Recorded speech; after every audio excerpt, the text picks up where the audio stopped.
Welcome back. इस video में हम ये देखने जा रहे हैं कि by default Toon Boom Harmony में एक ऑप्शन इनेबल हुआ पड़ा होता है जिसको हम ऑटो सेव वर्कस्पेस कहते हैं। इससे क्या होता है कि आप जब भी कोई व्यू चेंज करते हैं, उसकी लोकेशन वगैरह चेंज करते हैं, तो ये जो आपकी उस वक्त जो भी प्रोफाइल ऑन होती है, प्रोफाइल का मतलब यहाँ पे वर्क स्पेस है, वो उसमें ऑटोमेटिकली सेव हो जाती है। तो गलती से बाज़ औक़ात आप टेम्परेरी कुछ चेंजेस करते हैं, वो परमानेंट चेंजेस हो जाती हैं उसमें। तो ये एक ऑप्शन कभी कभी कुछ लोगों के लिए अनोइंग होता है। अगर आपके लिए सूटेबल है तो आप इसको रहने दें, अगर नहीं सूटेबल तो इसको ऑफ कैसे करना है, ये होता क्या है, तो इस वीडियो हम ये देखने जा रहे हैं। फॉर एग्जांपल इस वक्त जो मेरी इस वक्त वर्क स्पेस ऑन हुई पड़ी है वो डिफ़ॉल्ट की वर्क स्पेस है। इस तरह हैंड ड्रॉन की ये वर्क स्पेस है। ये प्रोफाइल टून बूम हार्मनी के साथ आती है। एक्स शीट इसमें यहाँ पे अवेलेबल होती है। एक्स शीट क्या है हम आगे जाके देखेंगे। फिर इसी तरह दूसरी है कंपोजरिंग, ये एक दूसरी वर्क स्पेस है। इसमें चीज़ें और तरह की हैं। और देन हमारे पास है एनिमेशन के लिए इन्होंने बनाई पड़ी है, इसमें सेटिंग कुछ और तरह की हैं। और देन हमारे पास है स्क्रिप्टिंग, ये बाय डिफ़ॉल्ट कुछ वर्क स्पेसेस इसके साथ आती हैं टून बूम हार्मनी के साथ।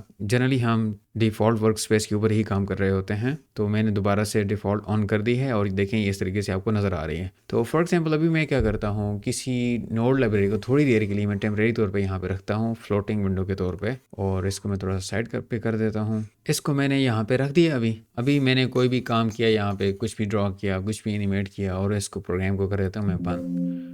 और अगर मैं इसको इवन के डिस्कॉर्ड कर दूं, ये टून बूम हार्मनी हमारा बंद हो गया। अभी मैं दोबारा ओपन कर रहा हूँ, नया सीन क्रिएट कर लिया। देखें जब ये हमारा नया सीन क्रिएट हो के आया तो हमारी ये नोड लाइब्रेरी जो कि डिफ़ॉल्ट सेटिंग इसकी यहाँ पे थी, यहाँ में हमारे सामने अवेलेबल है, बिकॉज लास्ट टाइम इसको हमने यहाँ पे रखा था। तो by default Toon Boom Harmony में ये सेटिंग ऑन होती है कि आप इंटरफेस के अंदर कोई भी चेंजेस करते हैं या वर्क स्पेस के अंदर कोई भी चेंजेस करते हैं तो बाय डिफ़ॉल्ट ये सेव हो जाती हैं। तो कुछ लोगों के लिए ये अनोइंग होता है। और आप इसको अगर डिसेबल करना चाहें वो कैसे करेंगे, तो इसके लिए जाएंगे आप एडिट में, देन प्रेफरेंसेस में जाएंगे। आप प्रेफरेंसेस में जनरल में जाएंगे और जनरल में यहाँ पे ये देखें आपको ऑप्शन नज़र आ रहा है ऑटोमेटिकली सेव वर्क स्पेस। ये बाय डिफ़ॉल्ट चेक हुआ पड़ा होता है। इसका नुकसान सबसे बड़ा यही होता है कि वर्क स्पेस में आप थोड़ी सी चेंजेस भी करेंगे वो परमानेंटली वहाँ पे सेव हो जाएंगी। तो इसको यहाँ से अनचेक करना पड़ेगा। अगर आप कंफर्टेबल हैं इसके साथ तो okay, I am not comfortable. Toon Boom Harmony में वर्क स्पेस को सेव करने के लिए जैसे बटन दिया हुआ है, हम उस बटन का इस्तेमाल करेंगे बजाय इसके कि ये ऑटोमेटिकली हमारी वर्क स्पेस को सेव कर रहा हो।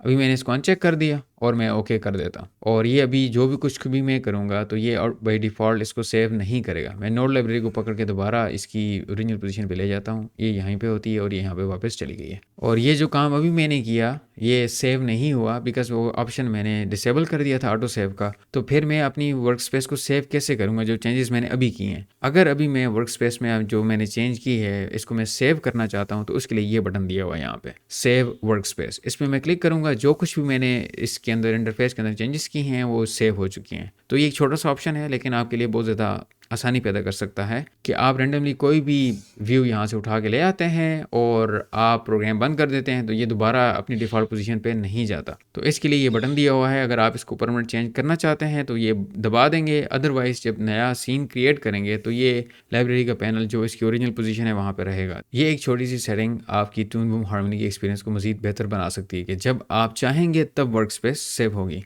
तो मिलते हैं नेक्स्ट वीडियो में कि वर्क स्पेस होती क्या है, क्रिएट कैसे करते हैं।